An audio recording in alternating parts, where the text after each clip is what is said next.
Monsieur le Premier Président, cher Sébastien, Julie qui est là, par là, chers étudiants de chers étudiants, alors c'est une cérémonie un peu particulière pour moi, puisque vous le savez peut-être, j'ai été nommé à titre provisoire à la tête de Sciences Po fin mars, et c'est donc votre première rentrée, et c'est ma dernière.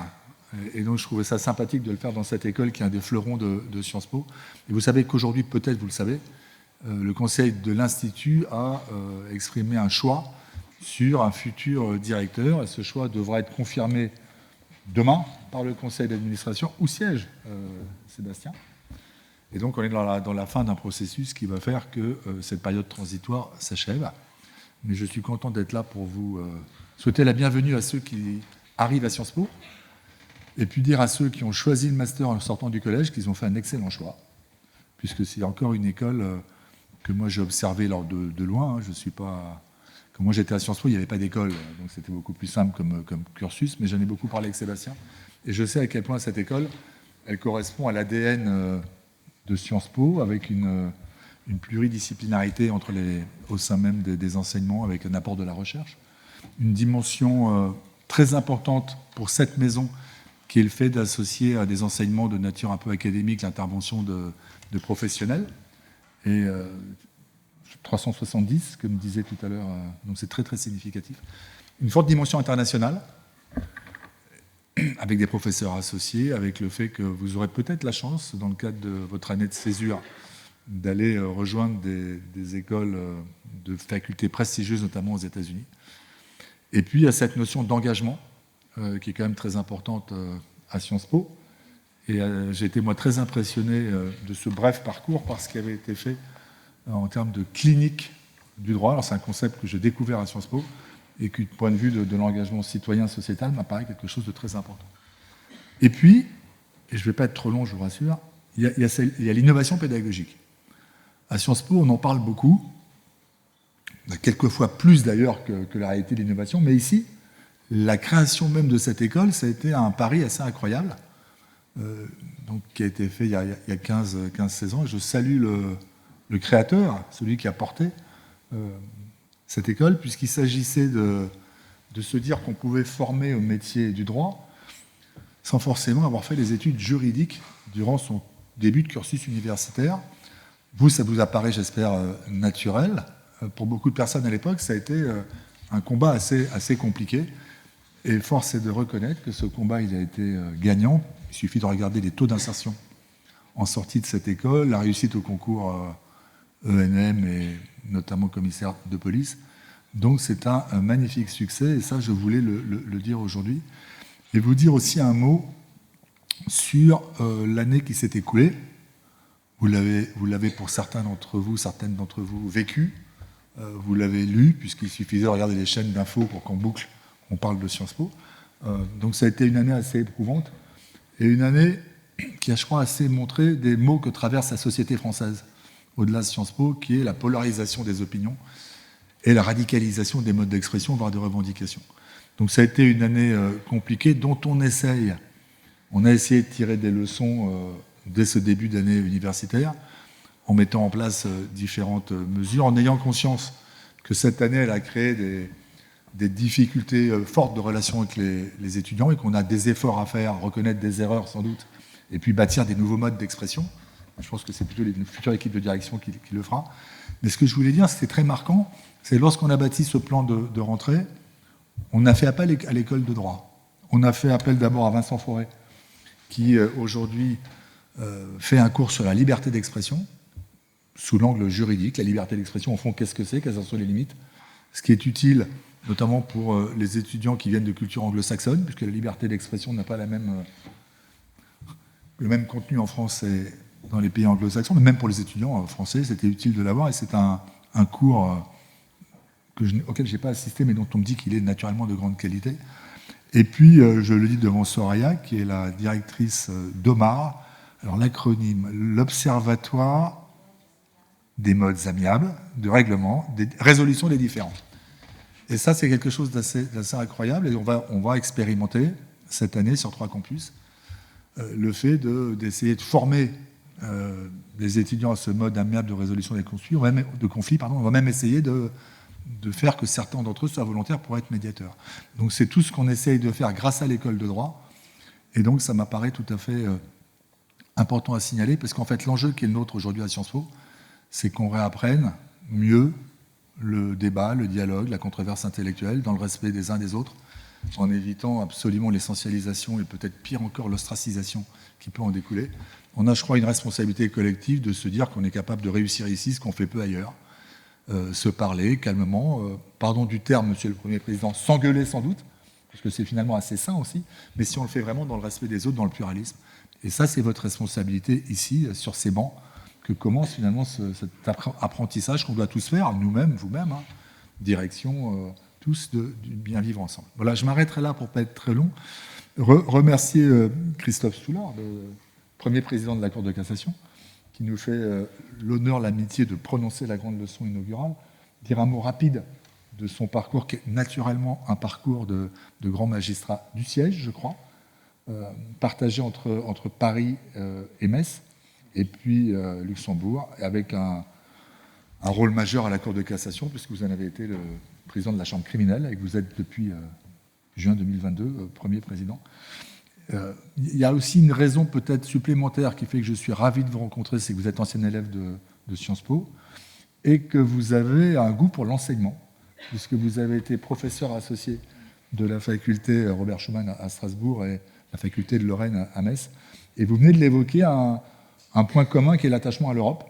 Vous avez travaillé à la Cour de justice de Luxembourg et puis vous avez dirigé pendant 6 ans un centre européen de la magistrature, et donc ça fait partie des points communs. Donc on est vraiment ravis de vous accueillir, impatients de vous écouter. Merci à vous. Merci beaucoup.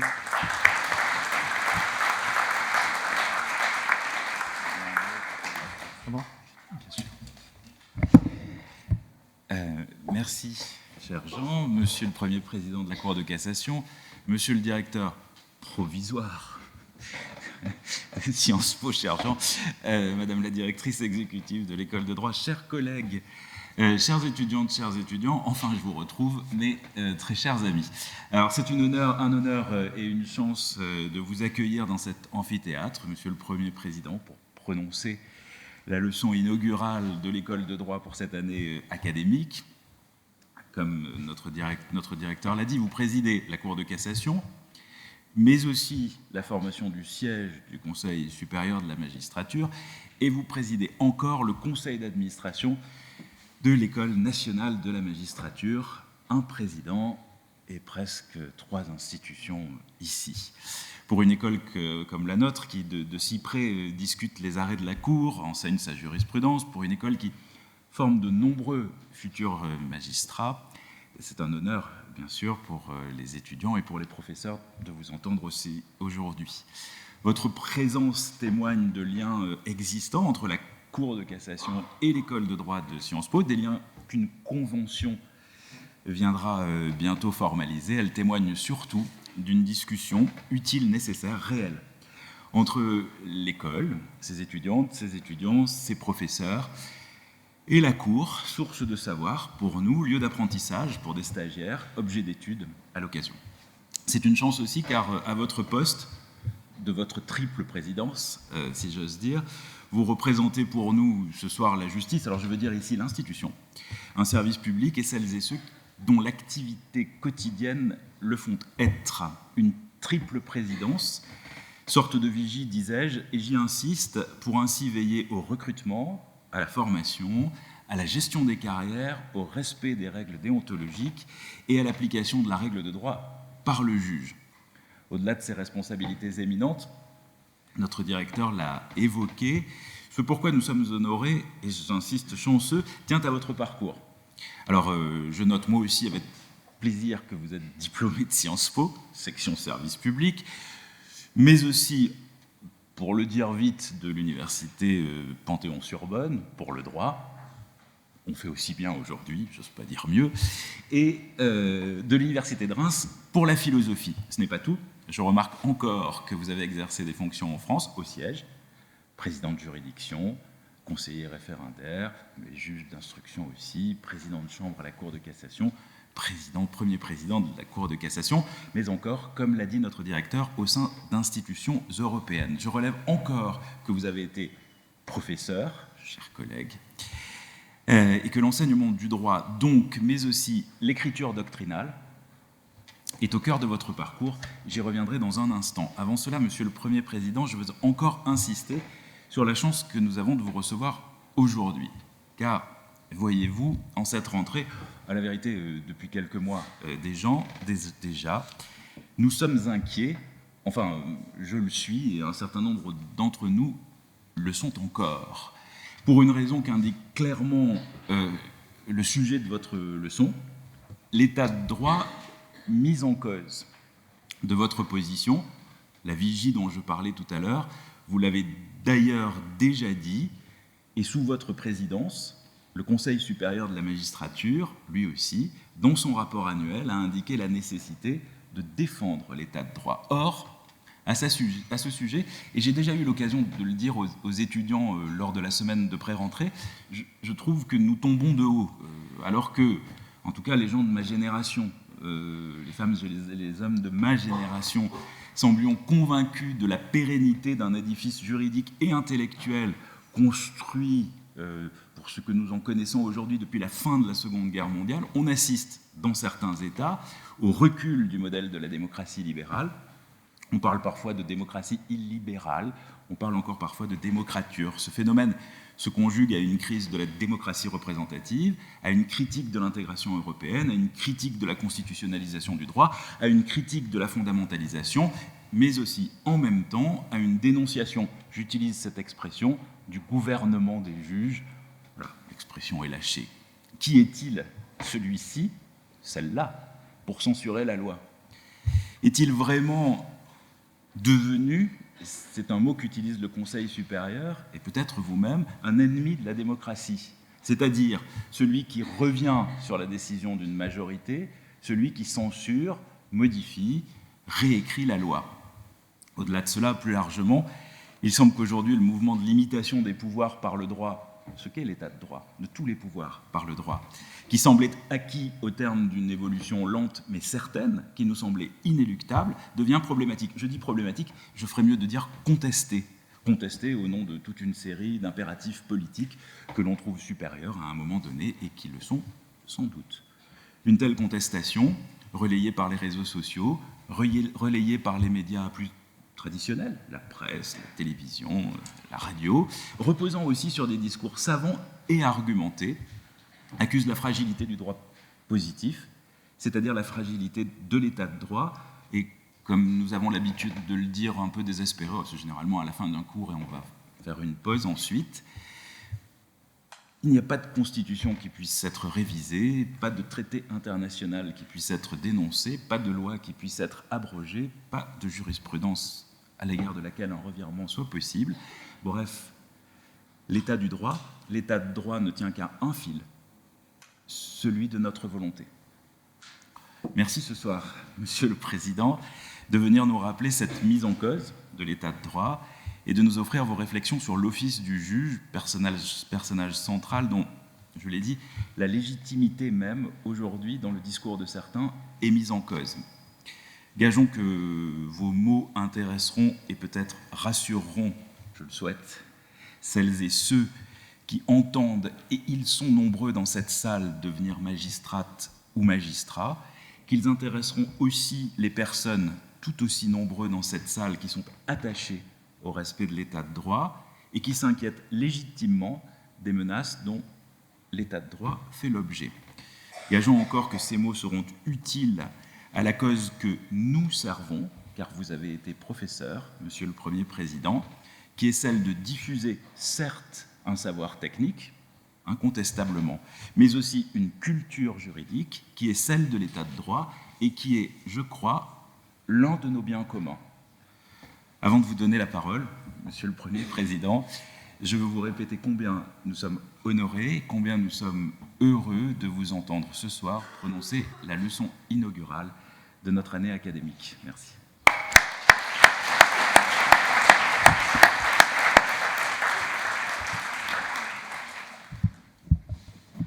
Monsieur le directeur, monsieur le doyen, j'ai été sensible à vos propos. D'abord, vos propos de bienvenue, très aimables évidemment, mais aussi au fait que, monsieur le directeur, vous avez insisté sur l'importance de la liberté d'expression et l'importance d'un débat serein. Et ce sont deux choses qui, évidemment, ne peuvent que parler au cœur d'un juge. Le Conseil supérieur de la magistrature a rendu, il y a quelques mois, un avis très important sur la liberté des magistrats, la liberté d'expression des magistrats. Et de manière générale, la discussion sereine, c'est évidemment le cœur de notre activité. J'y reviendrai d'ailleurs tout à l'heure. Monsieur le doyen, vous avez parlé des échanges nécessaires entre les juridictions et les juges, entre les juridictions et l'université. Et ça a toujours été une de mes préoccupations. Ça reste notre préoccupation à la Cour de cassation. Nous avons beaucoup d'échanges, de partenariats. C'est très important d'avoir ces moments de réflexion que nous allons avoir maintenant sur des questions fondamentales. Vous avez raison, le droit, ce n'est pas seulement une technique, c'est aussi des grands principes. Et il faut savoir les défendre et il faut savoir revenir parfois aux principes dans leur origine, dans leur développement, pour être capable de s'armer intellectuellement à cet égard. Donc, vous l'avez dit, l'état de droit est mis en cause.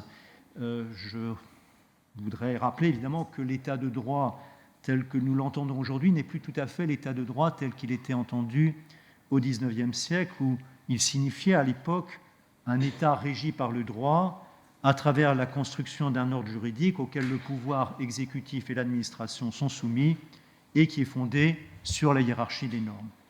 Il s'agissait en quelque sorte d'une conception très formaliste du droit, en ce sens que cette conception ne se soucie pas du contenu des normes, mais seulement de leur modalité d'adoption et des conditions dans lesquelles on doit écarter une norme comme étant contraire à une norme supérieure.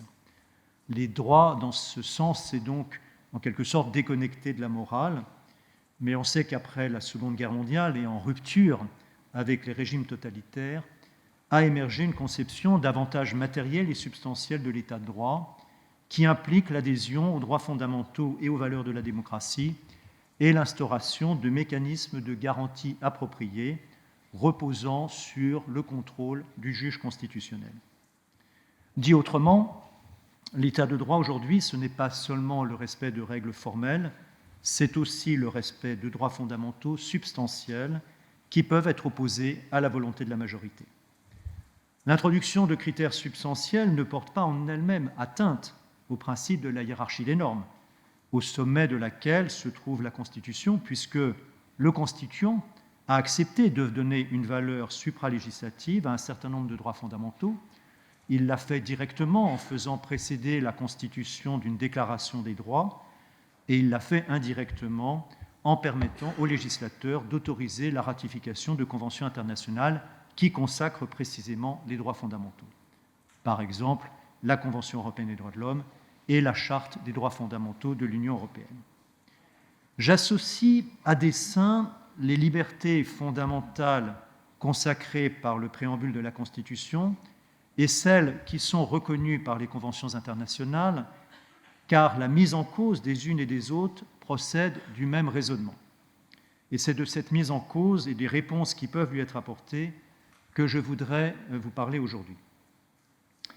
Le raisonnement qui sous-tend cette mise en cause est le suivant. En faisant précéder la Constitution d'un préambule consacrant un certain nombre de droits, le constituant de la Ve République n'entendait pas en faire des droits opposables. De même, en autorisant la ratification de la Convention européenne des droits de l'homme ou en signant les traités de Rome, le législateur ne pouvait anticiper tout le développement de la jurisprudence des cours de Strasbourg et de Luxembourg en matière de droits fondamentaux. Autrement dit, le développement des droits fondamentaux serait l'œuvre des juges agissant contre la volonté du législateur. C'est précisément l'une des critiques que formulent aujourd'hui ceux qui dénoncent la place qu'a prise l'état de droit et qui y voient une atteinte aux prérogatives du Parlement, seul pouvoir légitime car issu de l'élection. Ceux-là, vous l'avez dit, monsieur le doyen, en viennent à opposer le droit à la démocratie. Le droit étant en grande partie l'œuvre des juges, ce sont ces derniers qui s'opposent à la démocratie.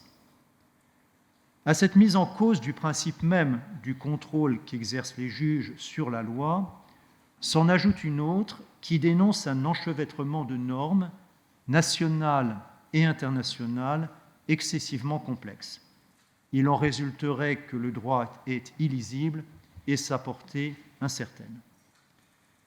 De manière parfaitement logique, cette mise en cause des juges est très générale et vise tant le juge judiciaire que le juge administratif, le juge constitutionnel et les cours européennes.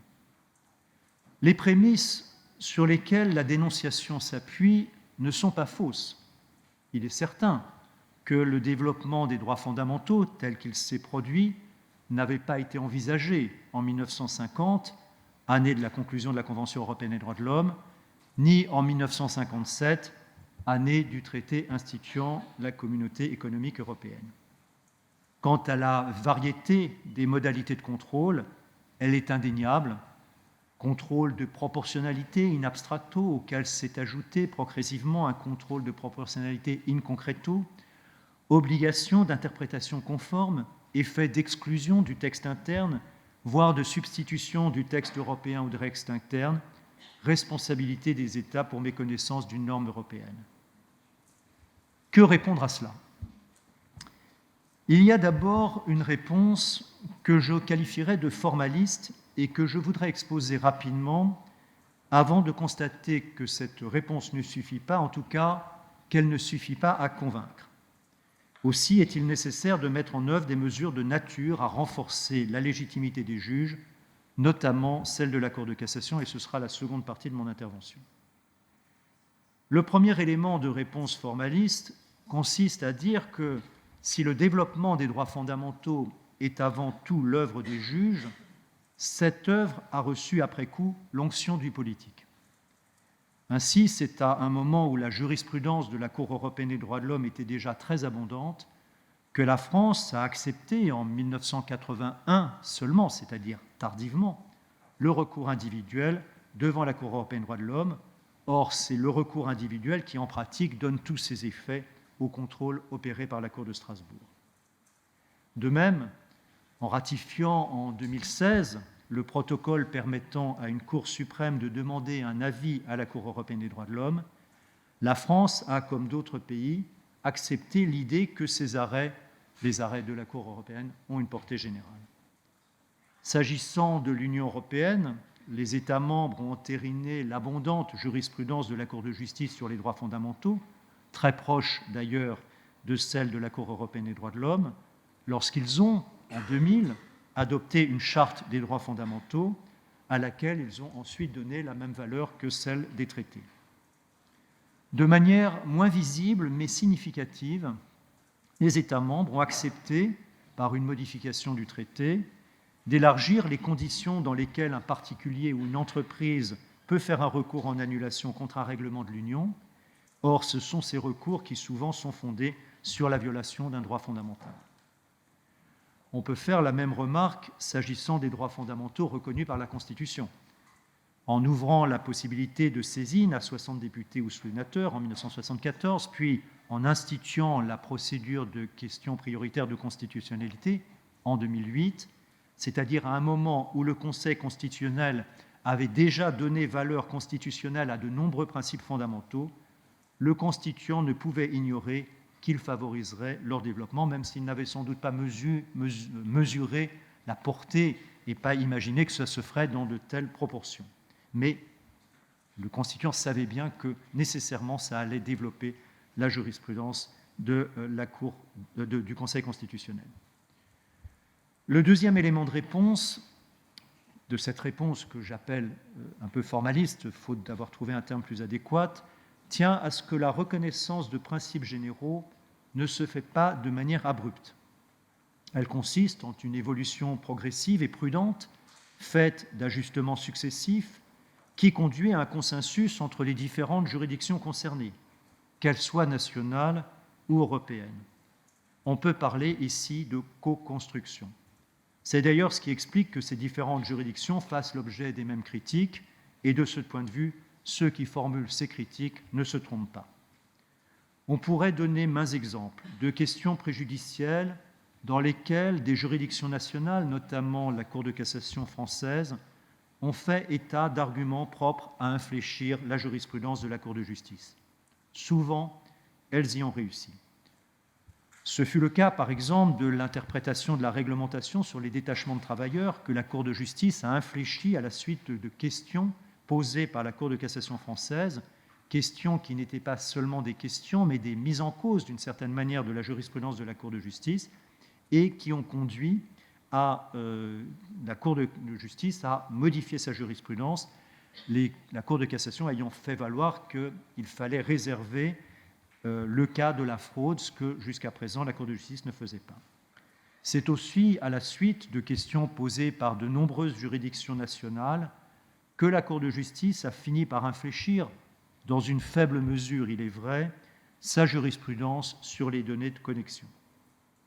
On doit se rappeler également que c'est la Cour constitutionnelle allemande qui, dans son fameux arrêt Solange de 1974, a conduit, et je dirais même obligé, la Cour de justice à reconnaître des droits fondamentaux propres à l'Union européenne. C'est aussi de la Cour de Karlsruhe, ainsi que de la jurisprudence de la Cour constitutionnelle italienne, que nous vient la notion d'identité constitutionnelle nationale, que le Conseil constitutionnel français a reprise à son compte et qui a été consacrée par le traité de Maastricht. Elle figure aujourd'hui à l'article 4 du traité sur l'Union européenne. S'agissant de l'application de la Convention européenne des droits de l'homme, les États jouissent d'une certaine marge d'appréciation qu'il aurait reconnue officiellement par le protocole 15 adopté en 2013. De manière générale, il faut voir la Cour de Strasbourg comme une juridiction qui met le doigt sur des législations ou des jurisprudences méconnaissant la Convention, mais sans nécessairement dire ce qu'il faut faire. Prenez l'exemple de la gestation pour autrui. La Cour européenne des droits de l'homme a jugé que le refus pur et simple de transcrire à l'état civil français un enfant né d'une GPA pratiquée dans un pays où elle est autorisée porte une atteinte excessive à l'intérêt de l'enfant. La Cour de cassation en a tiré la conséquence qu'il faut transcrire l'acte de naissance en faisant apparaître le nom du père biologique et celui de la femme qui a accouché. Par la suite, s'est posée la question de savoir s'il faut transcrire le nom de la mère d'intention. Et la Cour de Strasbourg a répondu qu'il faut, d'une manière ou d'une autre, permettre l'établissement d'un lien de filiation, mais que cela peut passer par une transcription de l'acte de naissance ou par un autre mode de reconnaissance. Cette jurisprudence s'est construite petit à petit par des allers-retours entre la Cour de cassation et la Cour européenne des droits de l'homme, la Cour de cassation choisissant une voie pour mettre fin à une inconventionnalité qui n'était pas nécessairement la voie qu'avait envisagée la Cour européenne des droits de l'homme, mais la Cour de cassation l'a fait en vérifiant, par une demande d'avis précisément, que cette solution était acceptable. J'en profite d'ailleurs pour dire que c'est la Cour de cassation qui a fait la première demande d'avis à la Cour européenne des droits de l'homme. Le contrôle de constitutionnalité donne lui-même lieu à une forme d'action concertée, même si elle est peu visible, entre le Conseil constitutionnel d'une part, le Conseil d'État et la Cour de cassation d'autre part. Le premier, on le sait, ne peut être saisi d'une QPC qu'à la condition que l'une ou l'autre des deux autres juridictions ne l'ait pas filtré. Autant dire que le Conseil d'État ou la Cour de cassation se livrent en permanence à une appréciation de la constitutionnalité des lois, comme ils le font d'ailleurs, et cette fois-ci de manière autonome, à l'égard des décrets.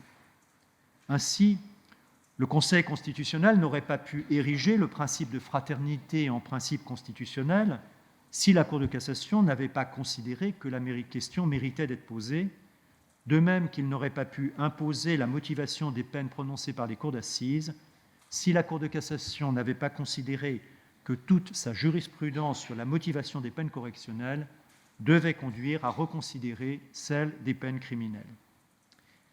Mais surtout, la Cour de cassation est souvent amenée à interpréter une loi dans un sens conforme aux principes dégagés par le Conseil constitutionnel, sans que cela passe par la transmission d'une QPC. D'ailleurs, le Conseil l'y incite. On pourrait en citer des exemples, notamment en matière de durée des délais dans le domaine pénal, mais de manière plus générale, une étude menée récemment par notre service de documentation sur la base de la jurisprudence recueillie sur Jurinet a permis de recenser, hors QPC, près de 300 arrêts qui se réfèrent à un texte de valeur constitutionnelle au cours des 5 dernières années et 135 qui citent une décision du Conseil constitutionnel. Il est d'ailleurs à noter que dans la moitié des cas, il s'agit de décisions de la Chambre sociale. Ces décisions ne font généralement pas une application directe de la disposition constitutionnelle, mais l'utilisent comme environnement, d'une certaine manière, pour interpréter une loi ou un décret. Le troisième élément de réponse à cette réponse formaliste, mais ce n'est pas l'élément le moins important, consiste à souligner que la reconnaissance de libertés fondamentales n'est pas juste une lubie des juges. Elle répond à une demande de nos concitoyens qui les saisissent à cet effet. Et cette demande est en général partagée par un cercle qui s'étend bien au-delà des justiciables qui ont saisi le juge. Si le juge est amené à se prononcer en matière de bioéthique, de protection de la vie privée, de santé ou de protection de l'environnement, c'est bien parce qu'on le lui demande. Face à des évolutions technologiques auxquelles la loi ne peut pas s'adapter en temps réel et qui posent pourtant de vraies questions au regard notamment de la protection de la vie privée ou du droit à la santé, le juge est amené à tracer des limites. On dira peut-être que ce ne sont pas tant les citoyens que des associations militantes qui saisissent les juges. Il y a là incontestablement une certaine réalité, et il est vrai que le droit d'agir des associations de toutes sortes est de plus en plus largement reconnu. Mais là encore, cet élargissement ne se fait pas contre la volonté des élus. Je ne sais pas s'il y a parmi vous des pénalistes, mais ils connaissent alors l'article 2 du Code de procédure pénale, qui dispose que l'action civile en réparation du dommage causé par une infraction appartient à tous ceux qui ont souffert personnellement du dommage. Les mots « personnellement » et « directement » sont importants. Ils excluent a priori l'action civile des associations. Mais à partir de 1985, le législateur a commencé à ajouter à l'article 2 un article 2-1, puis un article 2-2, un article 2-3, etc. Et on en est aujourd'hui à l'article 2-25 qui a été créé en 2021 pour permettre aux associations précisément qui défendent un certain nombre de causes de se constituer partie civile. Le nombre des causes visées a augmenté non seulement en raison de l'allongement au fil du temps de la liste des articles qui suivent l'article 2, mais encore de l'enrichissement continu du contenu de chacun de ces articles. Peuvent ainsi agir aujourd'hui les associations qui luttent contre diverses formes de discrimination, c'était le premier cas qui avait été introduit, mais aussi celles qui combattent les violences sexuelles, celles qui défendent les enfants en danger, celles qui luttent contre les crimes de guerre ou les crimes contre l'humanité, etc. La liste est très longue et je ne vais évidemment pas l'énumérer intégralement. C'est dire que le législateur ne s'est pas montré défavorable à l'action des associations. Quant à la complexité du droit, qui est la deuxième critique, la seconde critique qu'on forme à l'encontre de ce développement, elle est inévitable, elle est due à l'enchevêtrement des normes nationales et européennes, l'enchevêtrement des normes nationales entre elles n'étant d'ailleurs pas uniquement de la responsabilité du juge, et elle est la contrepartie inévitable d'une conception très large du droit d'accéder à un juge. Qui peut dénoncer les conséquences? Est-ce qu'on peut dénoncer les conséquences sans se plaindre de la cause? La cause ici, c'est le souci d'une protection des libertés fondamentales. Mais il faut bien admettre que l'ensemble de ces arguments ne suffit pas à convaincre ceux qui opposent le droit à la démocratie. En réponse à l'argument selon lequel les évolutions jurisprudentielles ont été entérinées par le pouvoir politique, ils dénoncent un État profond animé par des juristes, tout imprégnés d'une idéologie droit de l'homiste et qui commandent en réalité aux politiques. À l'argument selon lequel la jurisprudence se construit à plusieurs dans le cadre d'un dialogue fructueux, ils répondent qu'il ne s'agit pas d'un dialogue constructif, mais d'une surenchère néfaste. Face à ce discours, les juges ne peuvent pas se contenter de se draper dans la certitude de leur légitimité. Ils doivent inlassablement continuer à améliorer leur processus décisionnel et à essayer de convaincre de la valeur de ce processus. Ceci vaut pour tous les juges, mais particulièrement pour ceux des cours faîtières, car ce sont elles qui sont amenées, in fine, à préciser le contour des principes généraux, et d'ailleurs, ce sont elles qui font l'objet d'attaques sur ce point. Parmi les cours faîtières, vous comprendrez que je centre mon propos sur la Cour de cassation, ce qui me permettra de l'appuyer sur une longue expérience concrète. Ce processus juridictionnel, quel est-il ? Je dirais que 3 éléments principaux le définissent: le caractère contradictoire de la discussion, le caractère collectif de la réflexion et enfin la motivation de la décision. Dans leur principe, ces 3 ingrédients sont bien connus de vous. Ce que je voudrais souligner ici, c'est leur caractère évolutif. Ainsi, du principe du contradictoire, ou de la contradiction. L'article 16 du Code de procédure civile énonce que le juge doit le faire respecter et l'observer lui-même. Il implique évidemment que le juge ne puisse pas se fonder sur des moyens qui n'ont pas été soit invoqués par les parties, soit, s'il s'agit de moyens relevés d'office, à tout le moins soumis à la discussion. Cette règle est ancrée depuis longtemps en ce qui concerne les moyens qui conduisent à casser l'arrêt. Elle est aujourd'hui aussi pleinement respectée, mais ce ne fut pas toujours le cas, et c'est là qu'il y a une évolution, pour les motifs que la Cour de cassation entend substituer à ceux de la décision attaquée pour rejeter un pourvoi. Mais la Cour peut aller plus loin et soumettre aux parties l'ébauche d'un raisonnement qu'elle envisage de suivre pour trancher le litige. C'est une manière d'en tester la pertinence. En procédant ainsi, on diminue le risque que la décision se heurte à des objections que la Cour n'avait pas envisagées, mais dont elle ne pourra plus tenir compte une fois la décision rendue. Cette voie d'un renforcement du contradictoire est celle dans laquelle nous nous engageons, et ceci à 2 niveaux. D'abord, au niveau du rapport que rédige le conseiller rapporteur avant l'audience et qui est transmis aux parties et à l'avocat général, il s'agit que ce rapport ne se borne pas à exposer les moyens et à décrire l'état de la question au regard de la loi, de la jurisprudence et de la doctrine, mais commence déjà à articuler un raisonnement. Et là, il y a un lien direct avec le contradictoire, parce qu'en soumettant l'ébauche d'un raisonnement aux parties, on leur permet de mieux répondre par avance.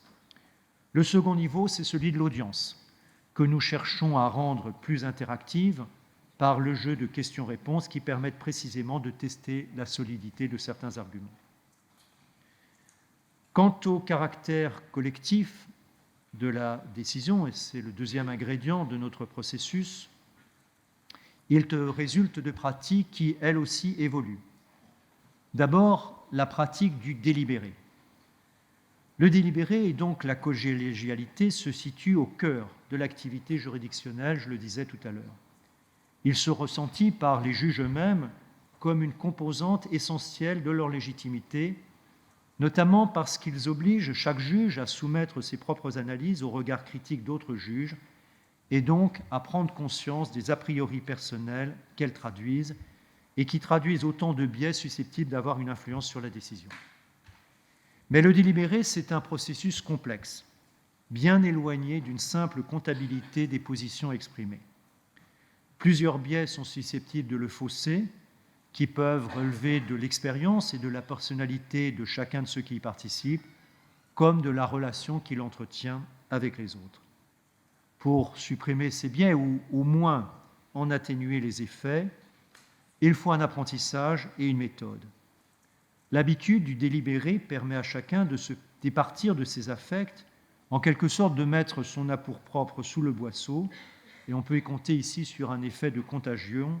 Chacun est prêt à renoncer à une partie de ce qui fait son individualité si tous y renoncent au profit d'une réflexion collective.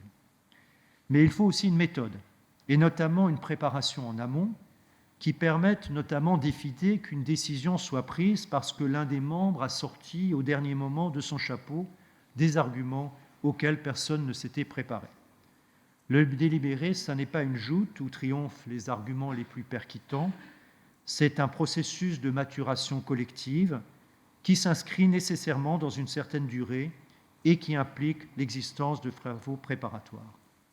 Cette méthode n'exclut pas qu'apparaissent des arguments nés de la discussion, ils sont inévitables, mais elle peut conduire à prévoir un deuxième temps de délibéré, laissant la possibilité de les examiner avec toute l'attention requise. Dans tous les cas, il n'y a véritablement délibéré que s'il y a plusieurs tours de table, c'est-à-dire si chacun, après avoir parlé, peut entendre et répondre à ceux qui parlent après lui. On recentre ainsi la discussion sur les questions les plus épineuses. Les pistes pouvaient être très nombreuses au début, elles se réduisent au fur et à mesure. Certaines se révèlent être des impasses, d'autres méritent d'être explorées et on peaufine petit à petit la solution. Alors, je vais vous l'accorder tout de suite, ce que je viens de décrire, c'est une sorte d'idéal type. Autant dire que la pratique n'est pas toujours conforme, mais, et c'est cela qui est important, notre pratique du délibéré s'est considérablement enrichie au cours des années qui viennent de s'écouler. Vient ensuite le temps de la rédaction. Même si des projets ont été préparés à l'avance, la rédaction fait encore partie du délibéré, car un principe n'existe pas en dehors de sa formulation.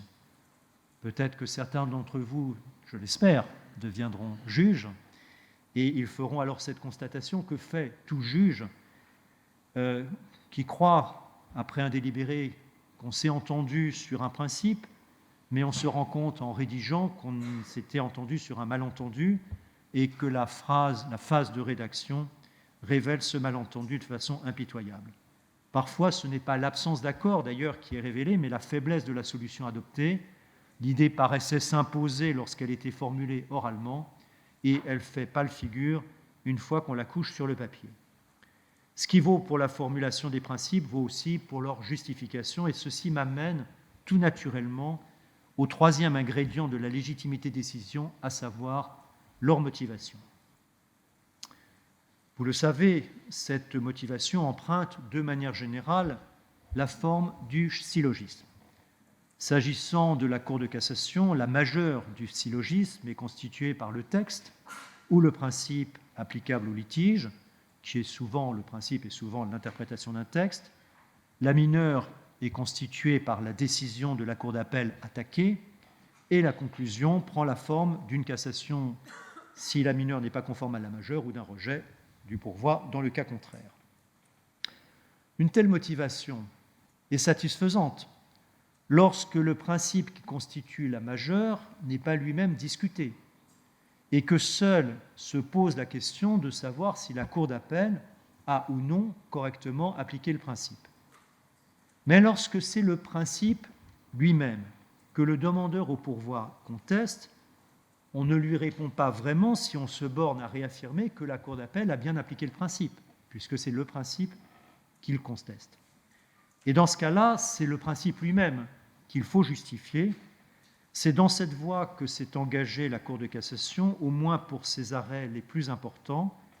C'est une voie qui peut conduire très loin, puisqu'il faut retenir d'abord une méthode d'interprétation, qui peut être une méthode littérale, qui peut être le recours aux travaux parlementaires, la référence au droit comparé, la prise en compte des conséquences de la solution retenue, etc. Et dans cette forme de motivation, nous pouvons donc être amenés à motiver le choix même de la méthode d'interprétation retenue ou à expliquer les raisons pour lesquelles telle ou telle solution a été écartée. Nous sommes également amenés à tenir compte des décisions des juridictions d'autres États, mais aussi des décisions des cours d'appel françaises. La Cour de cassation perdrait sa raison d'être si elle considérait qu'elle devait se borner à entériner les positions des juges du fond. Mais il ne lui est pas interdit pour autant de chercher à savoir si sa jurisprudence est suivie et, le cas échéant, les raisons pour lesquelles elle ne l'est pas. Cela peut être révélateur de difficultés d'application dont il faut bien tenir compte. C'est une façon, là encore, d'élargir la discussion. Tel est l'un des objectifs de l'Observatoire des litiges judiciaires que la Cour de cassation est en train de mettre en place parallèlement au développement de l'open data des décisions de justice dont elle a la charge. Il en va de même des consultations externes auxquelles procède la Cour de cassation et qui lui permettent de mieux mesurer les conséquences des décisions qu'elle prend. Je vais prendre moi-même un seul exemple. La Cour de cassation a décidé récemment en assemblée plénière de modifier sa jurisprudence relative à la responsabilité des parents pour les dommages causés par leurs enfants mineurs. Jusqu'à présent, elle jugeait que, dans le cas où les parents sont séparés, seul pouvait être déclaré responsable le parent, c'est-à-dire en général la mère, qui avait la garde de l'enfant. Désormais, elle juge que, sauf exception, les deux parents peuvent être déclarés responsables dès lors qu'ils ont l'autorité parentale. Et avant de prendre cette décision, la Cour de cassation avait requis des avis de diverses instances, notamment l'Union des associations familiales, les représentants des compagnies d'assurance, l'Association des magistrats de la jeunesse, pour mesurer les conséquences et pour avoir le point de vue de ces instances qui, évidemment, n'étaient pas parties au litige. Cette motivation que nous appelons motivation enrichie, que je viens de présenter, est incontestablement un progrès en ce qu'elle assure une plus grande transparence des décisions et accroît l'exigence de rigueur du raisonnement. Elle se justifie donc dans tous les cas où la Cour de cassation doit interpréter ou réinterpréter un texte, mais elle apparaît encore plus nécessaire au fur et à mesure que la Cour de cassation est de plus en plus fréquemment amenée non seulement à interpréter la loi, mais encore à s'assurer que cette loi, ou les conditions dans lesquelles elle est appliquée, est bien conforme à un principe supérieur. Tel est le cas notamment lorsque la Cour de cassation procède à un contrôle de proportionnalité, généralement au regard de la Convention européenne des droits de l'homme. Ce contrôle peut être un contrôle in abstracto, je le mentionnais tout à l'heure, lorsque la Cour vérifie que le texte en lui-même n'est pas disproportionné, ou un contrôle in concreto, lorsqu'il porte non sur le texte pris en tant que tel, mais sur son application au cas d'espèce. Au demeurant, le lien entre la place croissante des droits européens et l'adoption de la motivation enrichie est sans doute plus profond et plus complexe qu'il n'y paraît. La primauté et l'effet direct qui s'attachent à ces droits conventionnels ont rendu naturel pour le juge national de confronter la loi à des normes supérieures. On observera d'ailleurs incidemment qu'il est vraisemblable que c'est cette évolution culturelle qui a conduit le constituant à permettre un contrôle a posteriori de constitutionnalité par le biais de la QPC. C'est quelque chose qui a suscité de longues résistances, c'est quelque chose qui était envisagé depuis longtemps, mais dès lors qu'il apparaissait que le juge national contrôlait la loi au regard des conventions internationales, il paraissait moins choquant qu'il puisse aussi le faire au regard de la Constitution. Mais, et c'est là qu'au fond, il y a une incidence qui est moins visible, mais qui est aussi importante, le juge français a aussi pris l'habitude de lire les arrêts de la Cour européenne des droits de l'homme et ceux de la Cour de justice. Ces arrêts ne procèdent jamais par pure affirmation, mais justifient des principes qu'ils posent en mettant en avant les exigences de traçabilité et de prévisibilité de la jurisprudence. Nul doute que ce contexte général a favorisé la réflexion sur les arrêts de la Cour de cassation.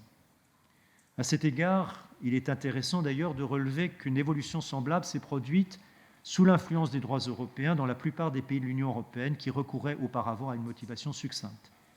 Une telle constatation, je l'ai faite il y a très peu de temps, à l'occasion de la préparation du prochain colloque du réseau des présidents de Cour suprême de l'Union européenne. Et dans le cadre de ce colloque, un questionnaire a été élaboré par mon cabinet sur l'impact des droits européens sur la jurisprudence des cours suprêmes. Et il est apparu que cette constatation que je viens de faire pour la rédaction des arrêts de la Cour de cassation, on peut la faire aussi pour beaucoup de pays, en tout cas les pays qui ne sont pas des pays de common law, qui sont déjà des pays habitués à citer les précédents, mais dans les autres pays, cette habitude a aussi été prise. Respect du principe de la contradiction, caractère collectif de la prise de décision, motivation explicite de ces dernières, ce sont là des ingrédients qui alimentent la qualité et la légitimité des décisions de la Cour de cassation. Mais encore faut-il que cela se sache. Et il y a là un véritable enjeu démocratique. La place de la justice ne peut être pleinement reconnue qu'à la condition que chacun ait conscience du rôle qu'elle joue dans la protection des droits fondamentaux et de la manière dont elle assume ce rôle. d'où l'importance que revêt la politique de communication. Jusqu'à une période récente, l'institution judiciaire en général s'était montrée très réticente à communiquer. L'exigence d'impartialité objective, le devoir de réserve, le secret du délibéré, le souci de ne pas entraver les enquêtes, celui de préserver l'intégrité des acteurs du litige, la volonté aussi de ne pas prêter le flanc à la critique d'une justice spectacle expliquent cette réticence. Parfois, il faut le dire, la raison était moins noble. Les juges pouvaient considérer que leur tâche était de rendre des décisions conformes à certains critères de qualité et qu'ils n'avaient pas à se soucier de la manière dont ces décisions seraient reçues, ni plus généralement de la manière dont la justice était perçue. Le résultat, c'est que le fonctionnement de la justice est peu connu de nos concitoyens et le risque, c'est qu'il soit non seulement peu connu, mais également mal connu, car si l'institution judiciaire ne communique pas elle-même, d'autres s'en chargent d'une manière qui n'est pas nécessairement bien intentionnée. Il y a donc un lien étroit entre la confiance des citoyens dans l'institution judiciaire et la manière dont celle-ci communique. Ce que je dis là, d'ailleurs, n'est pas simplement un point de vue personnel. C'est aussi celui de la Commission européenne pour l'efficacité de la justice, la CEPEJ, qui l'a exprimé dans un guide sur la communication paru en 2018. Et c'est également la position d'un certain nombre de cours d'appel et de tribunaux judiciaires qui développent une communication tant sur l'institution que sur les affaires particulières. Les procureurs le font déjà depuis plusieurs années, plus précisément depuis que la loi du 15 juin 2000 a modifié l'article 11 du Code de procédure pénale afin de leur permettre de rendre publics des éléments objectifs tirés de la procédure. Mais il est important que les juges du siège communiquent aussi, car la communication des parquets est concentrée sur la matière pénale, qui ne constitue qu'une partie de ce que traite l'institution judiciaire. La Cour de cassation s'inscrit dans ce vaste mouvement. Son service de communication, directement rattaché à la première présidence, s'est largement développé au cours des dernières années. La communication de la Cour de cassation revêt deux aspects qui correspondent aux exigences que j'ai mentionnées à l'instant. Faire connaître les décisions, donner à voir le processus de leur élaboration. Faire connaître les décisions, il y a là un triple défi. Le premier tient au fait qu'il faut communiquer à la fois sur des arrêts qui sont attendus par une grande partie de nos concitoyens, mais aussi inciter ces derniers à s'intéresser à des arrêts qui n'ont pas a priori un caractère médiatique. Le second défi tient à l'hétérogénéité du public auquel nous nous adressons. Il comprend à la fois des professionnels du droit, magistrats, avocats, universitaires, et des personnes qui n'ont pas de formation juridique. Et il faut s'adresser à tous. Le troisième défi tient au fait que les personnes auxquelles nous nous adressons sont déjà submergées d'informations. Vous-même, vous l'êtes. Il faut donc réussir à se faire entendre dans un environnement très bruyant. Pour relever le premier défi, il faut inciter le plus grand nombre de personnes possible à s'intéresser à la jurisprudence de notre Cour. Les réseaux sociaux constituent à cet égard un excellent vecteur, puisque les internautes qui s'abonnent au compte X, LinkedIn, Instagram de la Cour sont automatiquement informés des affaires dont elle est saisie avant même que l'audience ait lieu, puis informés des arrêts une fois ceux-ci rendus. L'information en amont, c'est-à-dire avant l'audience, est importante, car elle incite celui qui la reçoit à s'intéresser ensuite à la décision rendue. C'est pourquoi, depuis quelques mois, la Cour de cassation publie des communiqués de presse qui annoncent les audiences et qui s'ajoutent aux communiqués de presse après l'audience. Dans les premiers, on expose les enjeux de l'affaire, les raisons pour lesquelles elle est importante. Dans les seconds, on donne la solution. De fait, nous constatons que lorsqu'il y a eu un communiqué en amont, le communiqué en aval, qui donne le résultat, est beaucoup plus lu. Cette communication active, qui va vers le public sans attendre qu'il vienne à nous, permet de montrer que la justice judiciaire, et donc la Cour de cassation, traite des contentieux de toute nature dont beaucoup concernent la vie quotidienne de chacun. Le deuxième défi, je l'ai dit, tient à l'hétérogénéité du public. Il nous faut nous adresser à la fois à l'honnête homme qui cherche à comprendre mais qui n'est pas juriste, et aux spécialistes. Aussi faut-il allier la clarté du message avec sa rigueur et son exactitude. Ça suppose souvent que la production du message soit le fruit d'une collaboration entre un juriste et un professionnel de la communication. Le juriste vérifie l'exactitude de ce qui est dit, le communicant vérifie que c'est parlant.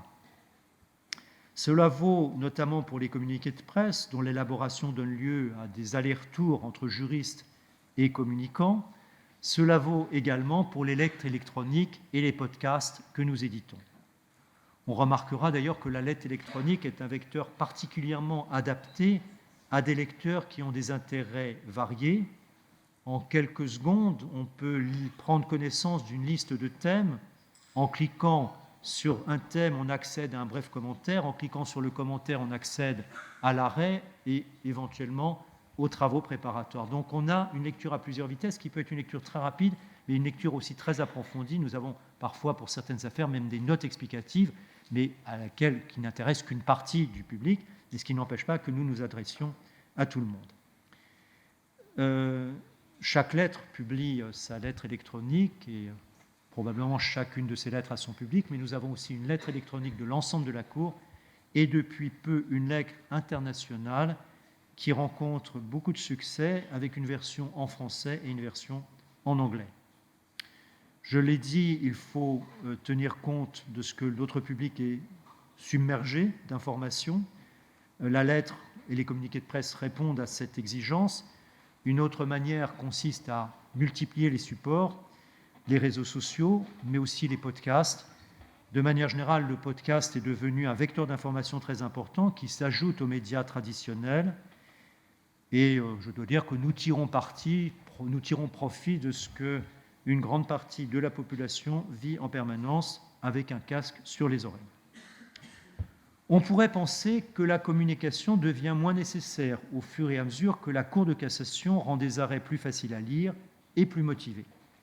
Depuis quelques années, vous le savez, la Cour a abandonné l'usage des attendus et de la phrase unique pour adopter un style direct et une rédaction faite de courts paragraphes numérotés contenant chacun une seule idée. La lecture de ces arrêts en devient beaucoup plus aisée. Par ailleurs, je l'ai dit tout à l'heure, la Cour de cassation expose dans ses arrêts les plus importants les raisons qui conduisent à énoncer le principe qu'elle pose. Dans les deux cas, cette évolution est de nature à renforcer la légitimité des décisions. C'est donc le même objectif que celui que poursuit la communication. Le mode de rédaction et la communication se confortent l'un l'autre sans que l'un remplace l'autre. Notamment, vous vous en doutez, on ne peut pas, à l'occasion d'un communiqué de presse, dire plus que ce qu'il y avait dans l'arrêt. Mais précisément parce qu'on ne peut pas mettre dans le communiqué ce qu'on n'a pas mis dans l'arrêt, il n'est pas rare que les magistrats qui rédigent le communiqué regrettent que l'arrêt n'ait pas été plus explicite sur tel ou tel point. Ils ne peuvent plus modifier l'arrêt, mais il n'est pas déraisonnable de penser que, dans d'autres affaires, ils auront à l'esprit, au moment où ils rédigeront l'arrêt, ce qui pourra être dit dans le communiqué. Et de ce point de vue, la politique de communication n'est pas sans incidence sur le mode de rédaction des décisions. J'en viens au second aspect de la communication, rapidement, que j'ai annoncé, en indiquant qu'il faut donner à voir le processus juridictionnel. C'est à cette fin que la Cour de cassation a entrepris de publier une proportion toujours croissante de ses travaux préparatoires, c'est-à-dire les rapports des conseillers rapporteurs et les avis des avocats généraux. Et c'est pour mieux faire connaître le processus juridictionnel que j'ai décidé, dès mon entrée en fonction, il y a 2 ans, d'utiliser la possibilité offerte par la loi du 22 décembre 2021 sur la confiance dans l'institution judiciaire, de filmer certaines audiences et de les diffuser, ce que nous faisons sur YouTube. Pour l'instant, il s'est agi uniquement des audiences d'assemblée plénière et de chambre mixte, mais la pratique a vocation à s'étendre à des audiences de chambre. Alors, je dois vous dire qu'avant de procéder à la première diffusion, nous avons fait un prototype parce que nous étions un petit peu inquiets de ce qu'allait donner le résultat de la première diffusion. Et donc, nous avons filmé une audience sans la diffuser, mais en la regardant tous ensemble, enfin tous, c'est-à-dire des représentants des avocats généraux, des membres de mon cabinet, bien sûr, des magistrats du siège, des membres du greffe, pour voir ce que ça donnait. Et donc, nous avons fait un certain nombre d'ajustements. Nous avions dans un premier temps constaté par exemple que la salle d'audience avait l'air complètement vide tel que c'était filmé, qu'il ne fallait surtout pas filmer quelqu'un d'autre que celui qui est en train de s'exprimer parce qu'il y a le risque que les autres aient tout un langage corporel.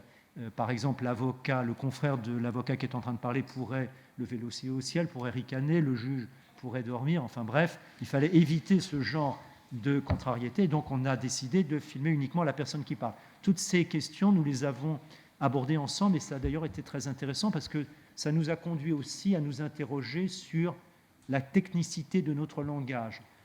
Parce qu'il y a des mots, évidemment, quand le rapporteur dit que la troisième branche du quatrième moyen est prise d'un défaut de base légale, tout le monde ne comprend pas immédiatement.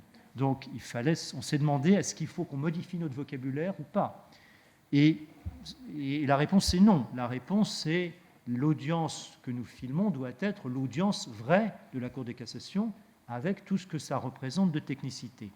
Mais pour compenser cette technicité et sans l'abandonner, nous avons décidé d'incruster dans l'image en même temps que nous filmons l'audience, parce que nous la diffusons avec un différé de quelques heures, donc nous avons le temps d'incruster dans l'image des éléments pédagogiques pour expliquer ce qu'est l'avocat général quand il parle, ce qu'est le rapporteur, pour rappeler aussi avec des titres sur quoi porte l'affaire, pour faciliter la vision de cette audience. Et je dois dire que nous remportons un certain succès, puisqu'il y a beaucoup de connexions pour chacune des autres. Alors, les connexions, évidemment, c'est une connexion. Ça ne veut pas dire qu'on ne sait pas combien de temps les gens ont regardé, mais enfin, on a à chaque fois des milliers de connexions.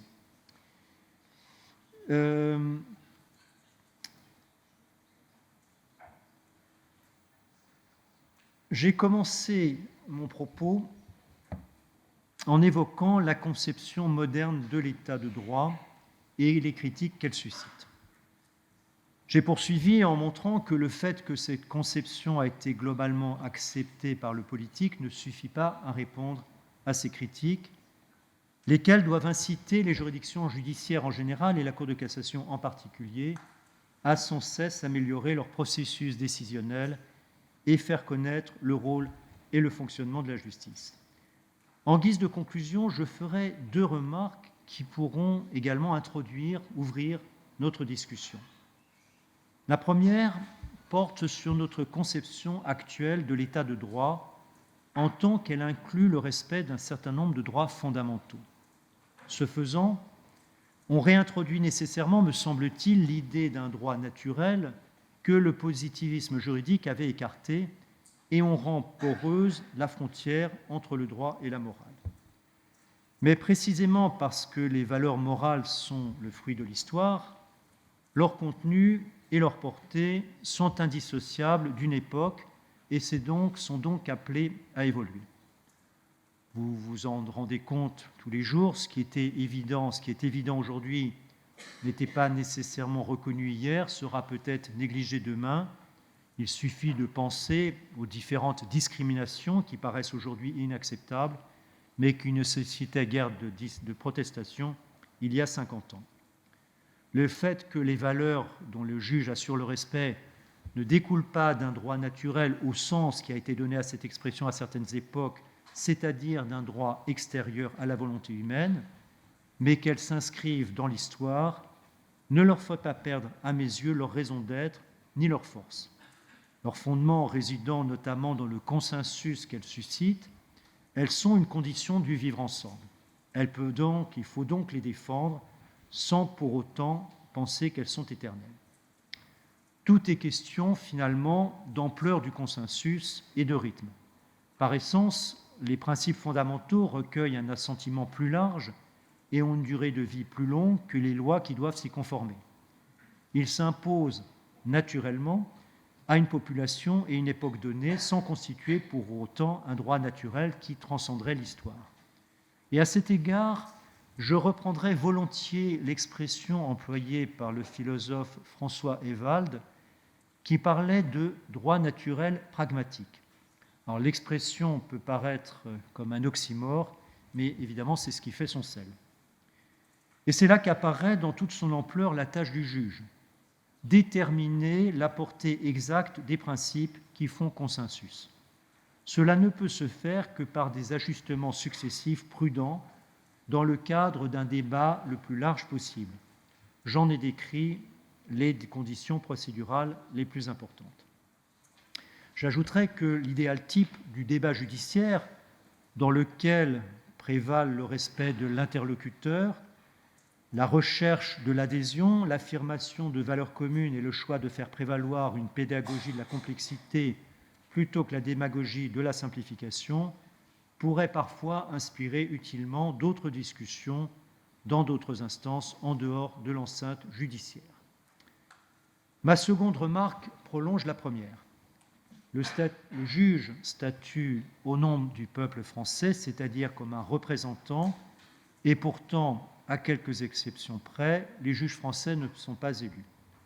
Faut-il y voir un vice rédhibitoire? Dans un rapport qui date maintenant de plusieurs années, Antoine Garapon, Sylvie Perdriol et Boris Bernabé faisaient observer que la vertu de cette puissance politique incomplète du juge est précisément de l'insécuriser et de l'obliger sans cesse à se justifier et à rechercher l'adhésion de ses concitoyens. En lui conférant une reconnaissance a priori, l'élection dispenserait le juge de cette quête de reconnaissance. Je partage pleinement cette analyse.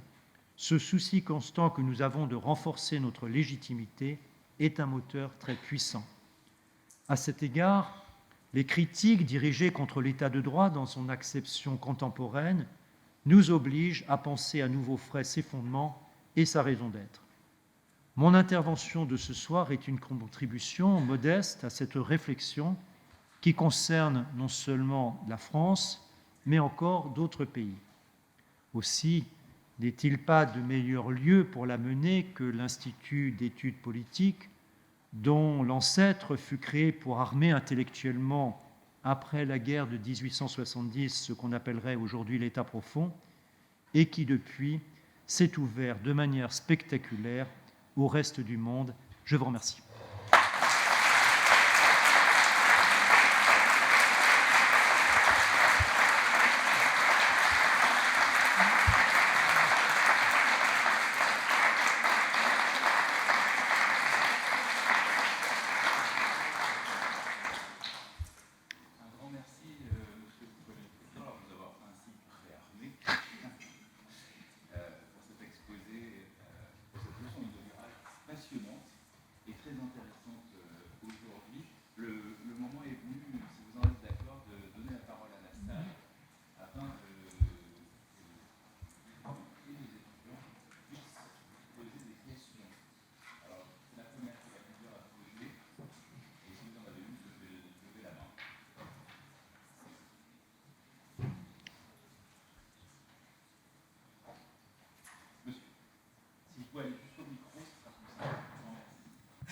Alors, je ne sais pas si... Oui, ça a l'air de marcher.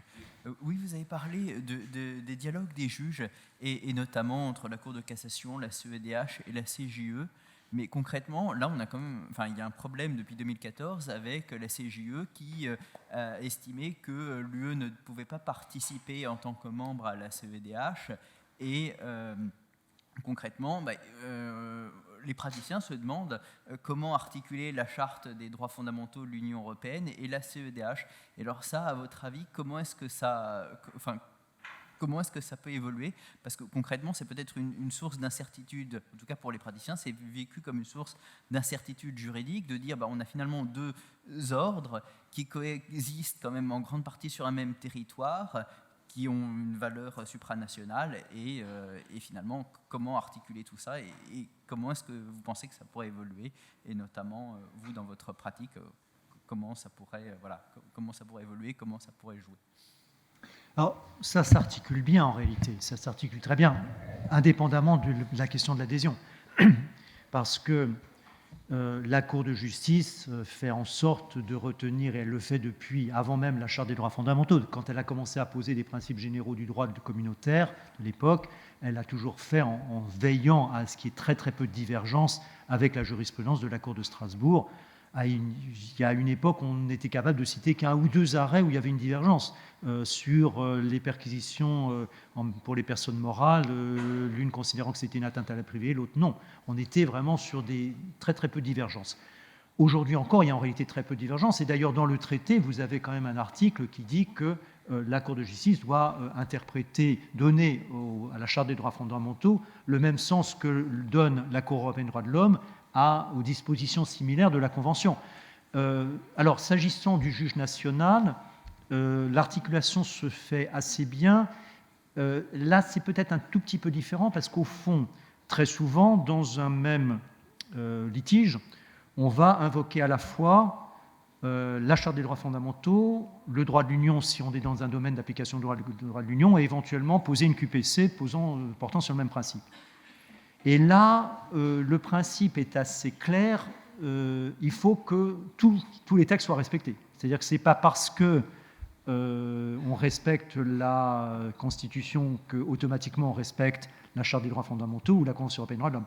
Et vous avez donc beaucoup d'exemples dans lesquels la Cour de cassation, par exemple, a à la fois interprété ou écarté un texte au regard de la Convention européenne des droits de l'homme ou au regard de la Cour du droit de l'Union, tout en posant une question prioritaire de constitutionnalité. Donc tout ça se combine assez bien en réalité.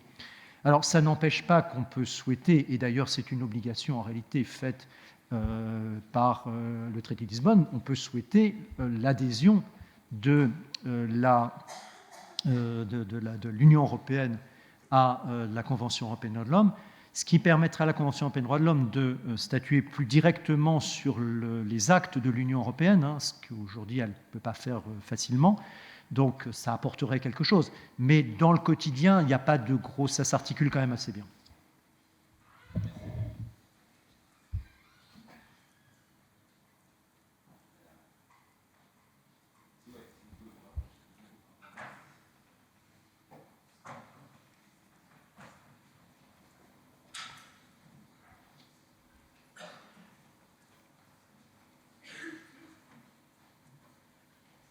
Alors moi j'avais une question qui en faisait un peu le lien entre les premières remarques sur la polarisation des discours et la volonté que vous avez de diffuser notamment les débats à la Cour de cassation.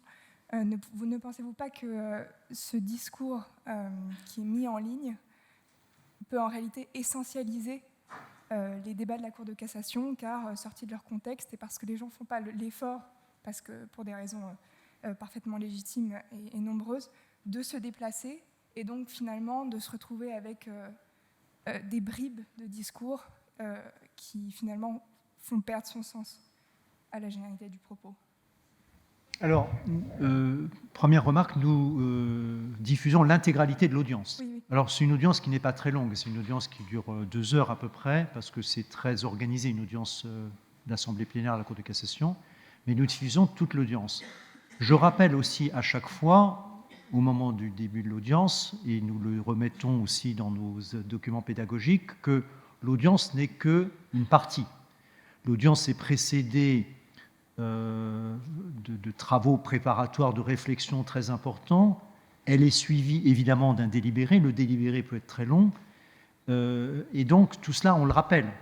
Et puis, les personnes qui ont suivi l'audience sont invitées quand même ensuite à lire l'arrêt. Donc on peut espérer qu'elles le font plus facilement. Et pour les arrêts d'assemblée plénière, le rapport du conseiller rapporteur, l'avis de l'avocat général sont toujours publiés. Donc ils peuvent voir, alors évidemment il y a ceux qui ne veulent pas voir, mais ceux qui veulent voir peuvent voir que c'est une réflexion qui ne part pas de rien, que si on a décidé telle chose, c'est après avoir pris en considération tout un tas d'éléments. Donc voilà, je ne crois pas que ça puisse induire en erreur d'une façon telle qu'il n'existerait pas si nous ne faisons rien. Je crois que c'est quand même forcément un progrès, me semble-t-il. Merci.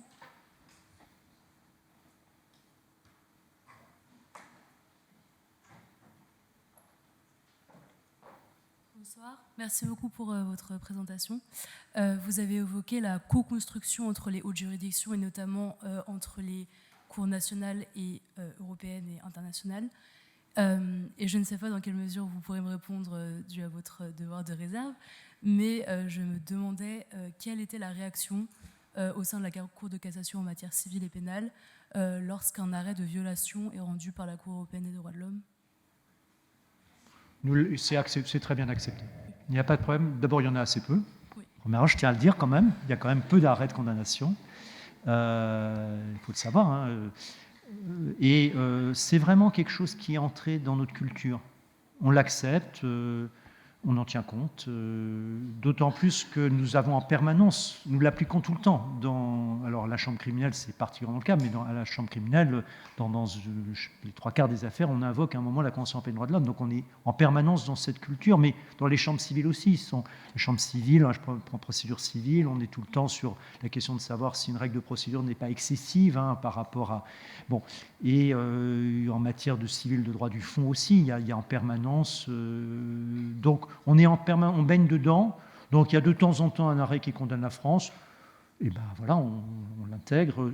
Très souvent d'ailleurs, il arrive que, comme il y a évidemment un décalage de temps important entre le moment où a été rendu l'arrêt qui a donné lieu ensuite à une condamnation et la condamnation, très souvent, entre-temps, on a changé notre jurisprudence, donc le problème ne se pose plus, et c'est pratiquement pour mémoire qu'on a l'arrêt de la Cour européenne des droits de l'homme. Mais bon, quelquefois, ça reste discuté. Je dirais qu'aujourd'hui, peut-être, sont plus discutés finalement, plus contestés les arrêts de la Cour de justice. Et là, j'ai senti un peu une inversion de phénomène. Quand j'étais conseiller référendaire, donc il y a très longtemps, il n'y avait aucun problème, les arrêts de la Cour de justice, voilà, on appliquait, forcément ils avaient raison, etc. Je vous l'ai dit tout à l'heure, l'attitude n'est plus aujourd'hui la même. On pose des questions parce qu'on estime que ce n'est pas satisfaisant et il y a vraiment un dialogue de ce point de vue-là. Ce n'est pas juste une application des arrêts de la Cour de justice.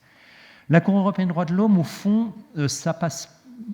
Alors qu'à l'époque, c'était plutôt contesté, maintenant ça passe assez bien, ne serait-ce que parce que la Cour elle-même vraiment applique son principe de la marge d'appréciation des États.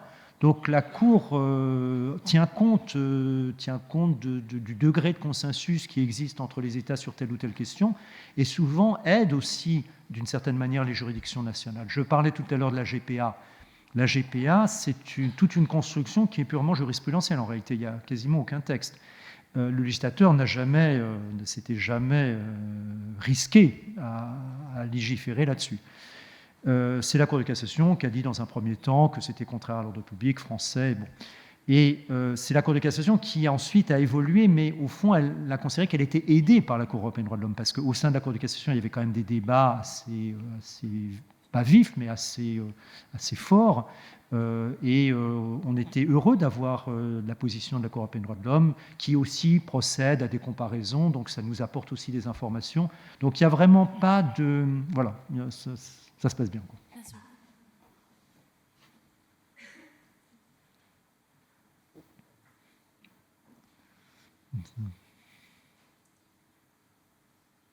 Non.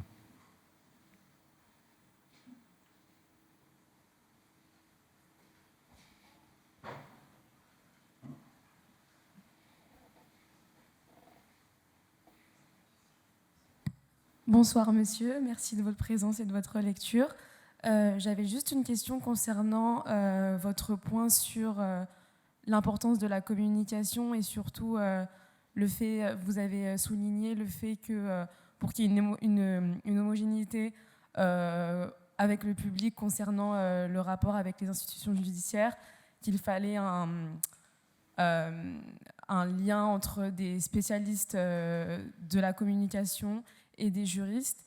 Est-ce qu'il y a des projets en cours, notamment, je ne sais pas, peut-être des partenariats avec des médias, avec des juristes, notamment pour accroître la reconnaissance des institutions judiciaires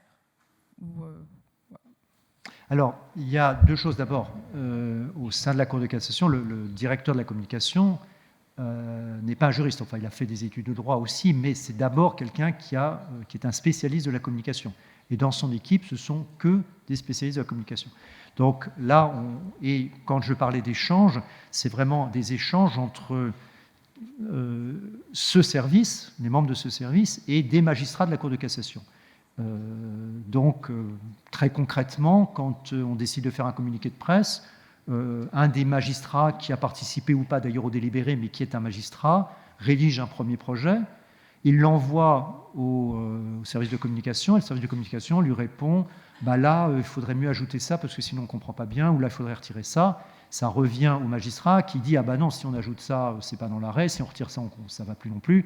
Donc il y a un échange, mais par contre là vous avez une bonne idée, et ce sont comme ça des échanges très fluides qui se passent et qui permettent d'arriver encore une fois à cette double exigence d'un communiqué qui soit exact juridiquement et compréhensible pour un non-juriste. Alors après, nous avons on a un rapport avec les médias, mais qui est un rapport non pas là pour nous aider à faire notre communication, mais qui est un rapport de communication. C'est-à-dire que j'ai régulièrement une conférence de presse avec un certain nombre de journalistes qui sont spécialistes de la matière judiciaire. Voilà, il m'arrive, mais il arrive aussi à d'autres membres de la Cour de cassation d'écrire dans des journaux de la grande presse, de passer à la radio, à la télévision, etc. Et ça, c'est un travail qu'il faut faire. Il faut le faire à bon escient. Il ne s'agit pas d'être en permanence sur les plateaux de télé, mais c'est important aussi de s'adresser un petit peu justement à ceux qui, naturellement, ne vont pas s'intéresser à la Cour de cassation. Et je voulais rebondir donc, sur ce que vous avez souligné à la fin.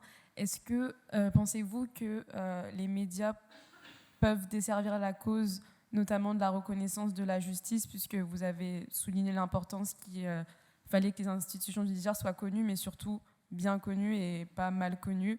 Est-ce que les médias peuvent participer à desservir justement la cause des institutions judiciaires et justement les faire mal connaître auprès du public ? Oui, il faut en permanence, bien sûr, parce que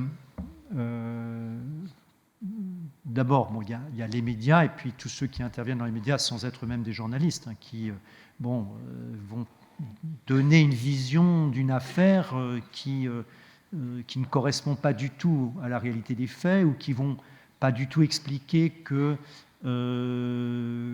c'est pas parce que quelqu'un n'est pas mis en détention provisoire, par exemple, qu'il ne sera jamais jugé. Des choses très simples comme ça, que quelqu'un qui n'a pas été jugé est encore présumé innocent, que quand on inflige une peine, on tient compte non seulement de la gravité des faits, mais aussi d'autres éléments, parce que c'est la loi qui le dit. Tout ça est rarement expliqué dans la grande presse. Donc nous devons aller l'expliquer. Et puis, c'est normal, évidemment... on entend souvent, évidemment, est interviewée une victime dont la situation est évidemment dramatique, mais on va se focaliser là-dessus en ne redonnant pas tout le contexte. Donc, en permanence, il y a ce travail d'explication à faire. Il est inévitable. Voilà, ça, on aura toujours ça. On ne peut pas espérer que la presse soit d'abord et surtout universellement guidée par un souci pédagogique. Ça, on ne peut pas le souhaiter. On va l'espérer. Merci beaucoup pour vos réponses. En prie. Merci beaucoup pour cette leçon très intéressante. Vous parlez dans votre leçon du syllogisme judiciaire que l'on doit suivre. Or, depuis que nous avons commencé nos cours, certains professeurs nous parlent du fait que ce syllogisme peut être une façade que les juges doivent suivre et doivent faire croire en. Et je me demandais si vous étiez profondément d'accord avec ce syllogisme, ou si au fond vous reconnaissiez que le juge a un pouvoir qui est bien plus politique qu'il ne l'entend et que les décisions qu'il prend au quotidien dans ses jugements réguliers ont en fait une portée qui est bien plus importante que ceux auxquels les personnes pourraient croire. Merci. Je dirais que c'est vrai, mais je vais nuancer. C'est-à-dire qu'il y a toujours un moment dans la décision d'un juge, une part un peu irréductible, si vous voulez, de choix. Il y a un moment où on ne peut pas indéfiniment être sur des... même quand on choisit une méthode d'interprétation, il y a une part de choix en réalité. Quand à la fin, il faut opter entre mettre en balance deux principes, c'est pas la solution, elle vient du juge, et ça, c'est inévitable. Mais le juge doit être extrêmement prudent, et c'est pour ça que je nuance ma réponse. le juge le fait, mais en essayant d'avoir le maximum de garde-fous possible. C'est-à-dire que, d'où cette idée déjà de collégialité, d'où cette idée qu'on prend le maximum d'informations sur la manière dont d'autres juges ont jugé aussi, dans le même type d'affaires. Là, je parle de la Cour de cassation. Pour le juge qui est dans une juridiction, il y a aussi une part irréductible de choix, mais il s'arc-boute aussi sur une jurisprudence, sur des critères qui ont été élaborés au fur et à mesure par la jurisprudence. Donc, il n'est jamais complètement seul dans son choix, mais inévitablement, il y a un moment une part de choix. Ça, c'est certain. Merci. Mais ça ne fait pas disparaître. Alors, on peut dire que de ce point de vue-là, le syllogisme judiciaire pourrait apparaître comme quelque chose d'un petit peu artificiel, parce qu'on va faire apparaître comme étant un raisonnement imparable quelque chose qui est en réalité aussi un choix. Mais le syllogisme judiciaire, c'est quand même quelque chose qui encadre les conditions dans lesquelles se fait ce choix. Donc c'est pour ça que je nuance, si vous voulez. Je suis d'accord et je nuance. Merci beaucoup.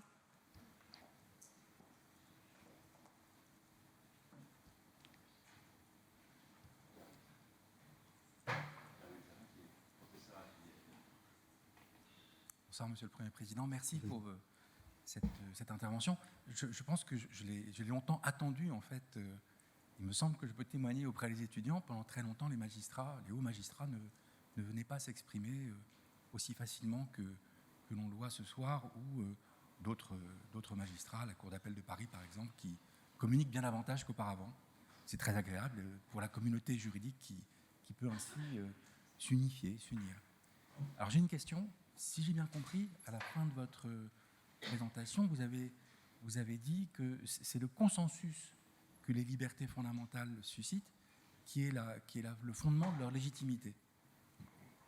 Si j'ai bien compris, donc, est-ce que vous n'avez pas l'impression que c'est plus difficile maintenant dans un pays où peut-être le consensus se fragmente sur certaines questions importantes ? Oui, non, vous avez certainement raison, c'est sans doute plus difficile. Alors après, c'est toujours difficile de comparer avec le passé quand c'est un passé un peu lointain, parce qu'on a du mal on voit ce qui se passe aujourd'hui, on ne sait pas trop forcément ce qui se passait dans le passé. Enfin, on n'a pas forcément conscience de ce qui se passait dans le passé. Donc, sur l'évolution elle-même, je serais prudent. Maintenant, c'est certain que ce n'est pas toujours très facile de dégager des consensus. Mais on remarque souvent que quand il y a une divergence, c'est souvent une divergence sur les conséquences plus que sur les causes. C'est-à-dire que beaucoup de gens sont d'accord sur un certain nombre de grands principes, mais ils sont très critiques dans l'application concrète à tel ou tel cas. Et c'est ça que fait le juge aussi. Et ça rejoint un petit peu la question que vous posiez sur la notion de choix irréductible, mais il y a des choix qu'on fait, mais on réaffirme à chaque fois un principe, et il faut arriver à l'affirmer d'une façon telle qu'il fasse consensus. C'est aussi dans la manière de l'exprimer qu'on peut susciter le consensus. Le juge recherche le consensus, mais il est aussi fabricant de consensus. Et c'est ça, et d'où l'importance de la communication, de ce point de vue-là.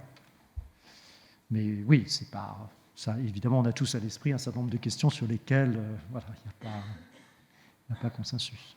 Et puis, je l'ai dit vraiment, moi je crois de toute façon aussi que ça évolue. Enfin, les grandes questions, les idées qu'on a, les grandes idées qu'on a maintenant sur telle ou telle question, évidemment évoluent. Donc c'est difficile de dire qu'elles sont universelles dans le temps et dans l'espace. On sait bien qu'elles ne sont pas partagées partout dans le monde, et on sait bien qu'elles n'ont pas été partagées tout le temps.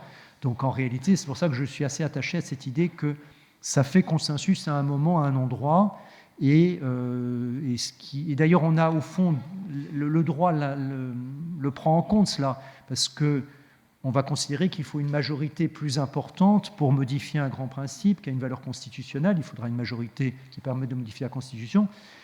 C'est bien dire qu'on considère que certaines règles sont plus au niveau des principes que d'autres.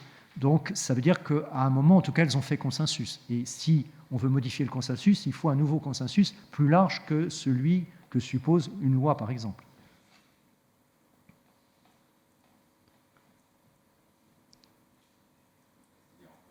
Je vois une main là-bas qui...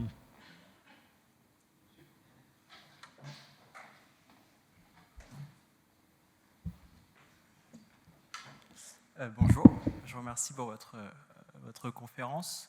Alors, moi, j'aimerais, comme beaucoup de mes camarades, devenir magistrat, mais quand je regarde l'actualité, surtout de ces derniers mois, je m'inquiète comme beaucoup de si je deviens magistrat, dans quel monde je serai magistrat. Et donc, pensez-vous qu'un scénario un peu, que j'appellerais à la polonaise, de remise en cause, de muselage du système juridique est possible, notamment en France? Est-ce qu'il est à craindre?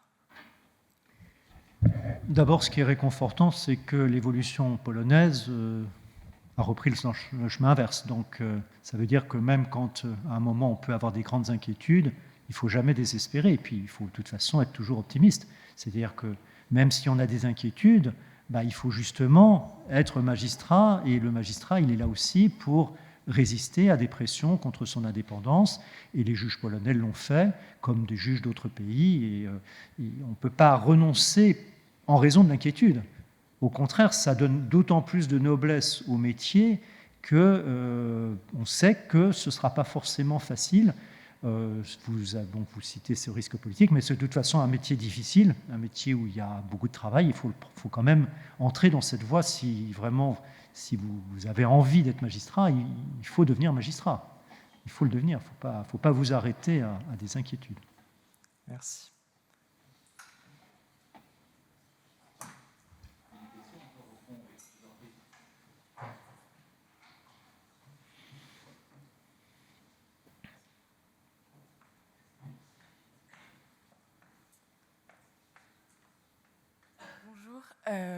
Tout d'abord, je vous remercie également pour cette leçon. Et vous avez rappelé l'importance de la communication pour susciter la confiance. Et je me demandais comment, après des années de pratique professionnelle, on parvient encore à maîtriser la langue des profanes. Vu que là, on vient de commencer, ça va, mais après des années, comment on fait, quoi? Pour parler encore français. Voilà. Il faut encore une fois soumettre en permanence, là je parle du juge, pour le juge, mais ça pourrait valoir peut-être aussi pour un avocat d'ailleurs, soumettre à la lecture de non-juristes ou de gens qui sont moins spécialisés dans une matière pour voir s'ils comprennent.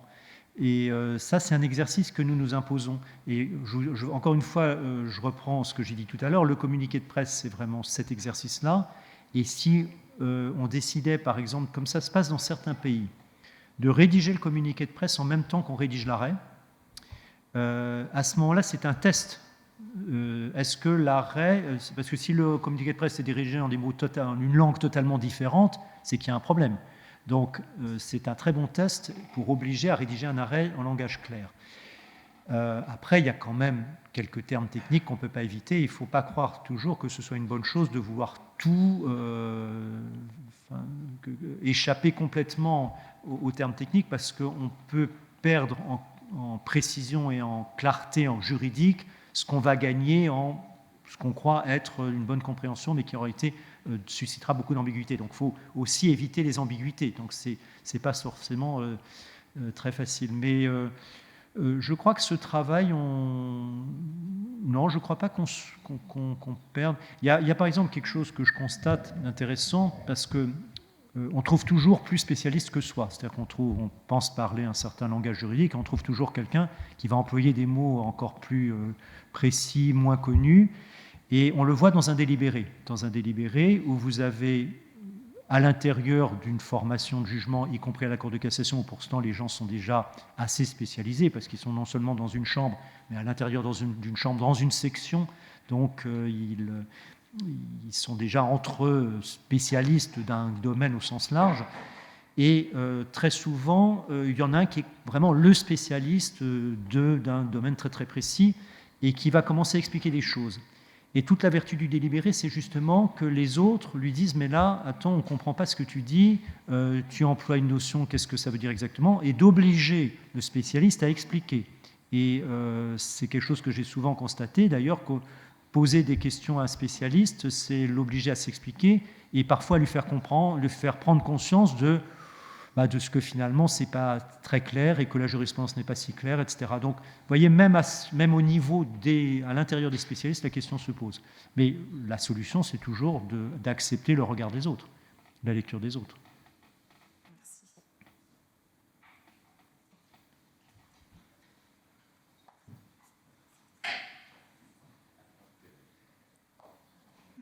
Okay. Bonsoir, merci beaucoup déjà pour cette leçon qui était fort intéressante. Moi j'avais une question parce que j'ai trouvé que dans le fond, la chose importante qui était soulignée, c'était cette exigence de clarté, de vouloir rendre accessible le droit finalement, afin de faire un peu du citoyen l'allié du juge. Mais comment concilier ces exigences avec aujourd'hui les conditions de travail des magistrats qui, comme l'a dit mon camarade, peut amener parfois à se questionner. Et une deuxième question aussi, mais qui est liée à la première, est-ce que peut-être que si ces conditions s'amélioraient, le contentieux en cassation serait moins important? Merci. Oui, on peut l'espérer. Vous avez raison de parler des conditions parce que effectivement, les magistrats n'ont pas le temps nécessaire pour rédiger comme ils devraient. Ils n'ont pas toujours le temps pour délibérer non plus. Beaucoup d'affaires qui devraient être prises par des collégialités dans les tribunaux, moins dans les cours d'appel, mais en tout cas dans les tribunaux, sont prises à juge unique, ce qui est très dommage pour toutes les raisons que j'ai indiquées sur la valeur du délibéré.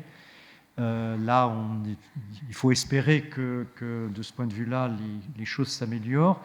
Je crois aussi qu'il y aura, c'est un autre débat et on ne va pas le lancer maintenant, mais je crois aussi que l'intelligence artificielle aidera quand même beaucoup les juges et permettra de dégager du temps, voilà, pour ce que vous dites, pour lequel il n'a pas toujours le temps, pas suffisamment de temps. Ça j'y crois pas mal. Mais oui, c'est une contrainte, évidemment. Bonsoir, Monsieur le Président. Merci d'avoir pris le temps de venir pour nous faire cette leçon. Moi, j'avais une question sur le fait que certaines affaires sont plus mises en avant par les médias, sont très médiatisées, et qui sont souvent des affaires criminelles, plus violentes, qui intéresseraient potentiellement le grand public. Dans quelle mesure est-ce que vous pensez que ça peut être dangereux, puisque ça peut par exemple attiser l'éventuelle polarisation idéologique ou sur le plan des valeurs qu'on peut avoir aujourd'hui, et aussi dans quelle mesure cela occulte-t-il tout le travail du juge? Merci.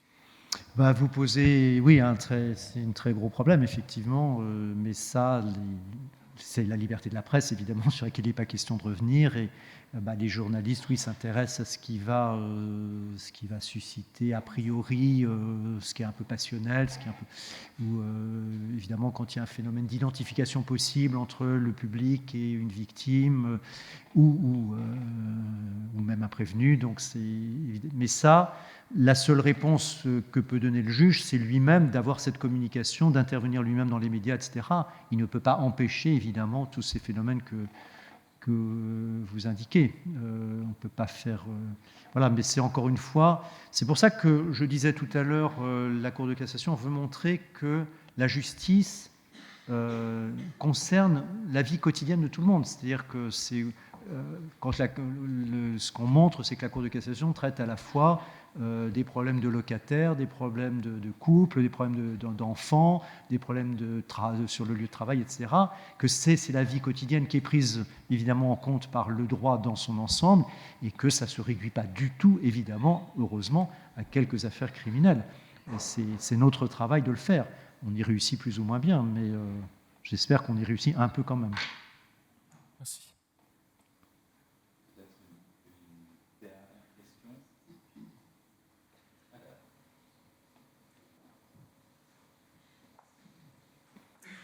Bonsoir à tous. J'aimerais revenir sur la question du style propre aux juristes. Dans tous les cas, je parle pour moi qui vient d'un pays où nous sommes encore très, très attachés au style du juriste, le style judiciaire qui est encore vraiment, vraiment très attaché aux attendus mais attendus que. En fait, la décision, même si elle est sur 10 pages, c'est un paragraphe, lettre majuscule et le point à la 10e page. Donc, même s'il y a, 50, 30 paragraphes, là-bas et là-bas le point. Donc la décision, elle est vraiment en un paragraphe, même si c'est vraiment 10 pages.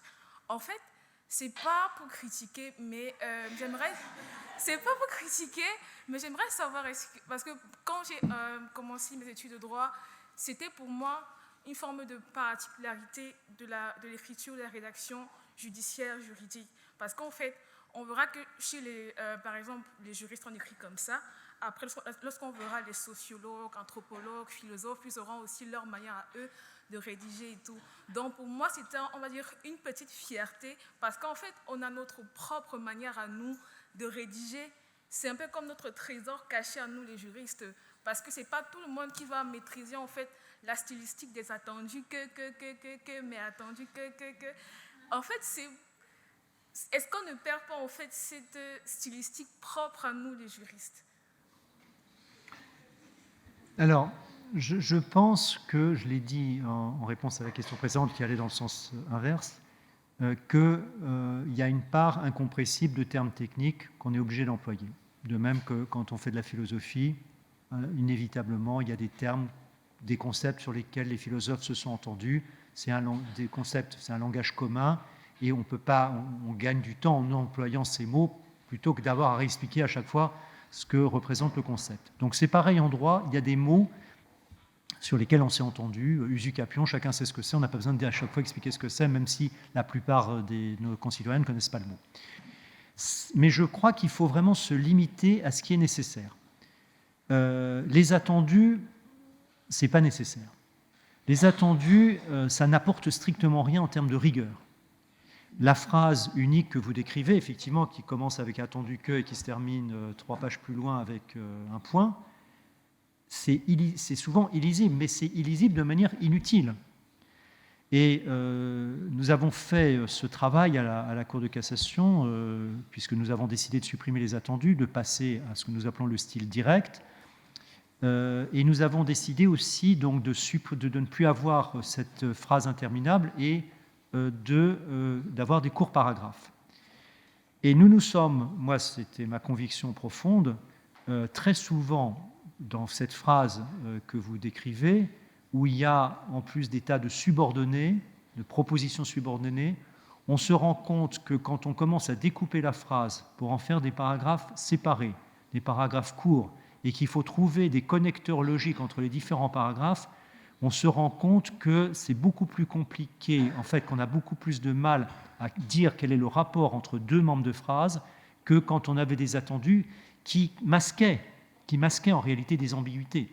Ça, d'ailleurs, vous pourriez faire un test, vous prenez un arrêt rédigé en attendu, vous enlevez les attendus et tout de suite, il vous paraît beaucoup moins rigoureux. Ça veut bien dire que l'attendu ne sert à rien, parce que la rigueur, normalement, doit rester la même une fois que vous avez supprimé les attendus. Mais c'est un peu de l'illusion, l'attendu. Et c'était donc, on a fait ce travail de redécortiquage des arrêts, et on s'est rendu compte d'ailleurs qu'en supprimant les attendus et en ayant des paragraphes courts, on est obligé de suivre un raisonnement beaucoup plus rigoureux et qu'on est obligé, on dit plus de choses aussi. On est plus explicatif, on est plus pédagogique. Parce que quelque chose qui est juste allusif, ça se voit tout de suite quand vous êtes dans un style direct, ça s'est caché quand vous êtes dans des attendus. Donc je ne partage pas du tout, je comprends votre nostalgie, hein, on peut être nostalgique, c'est très bien, mais je ne partage pas du tout. Je pense que c'est incontestablement un progrès.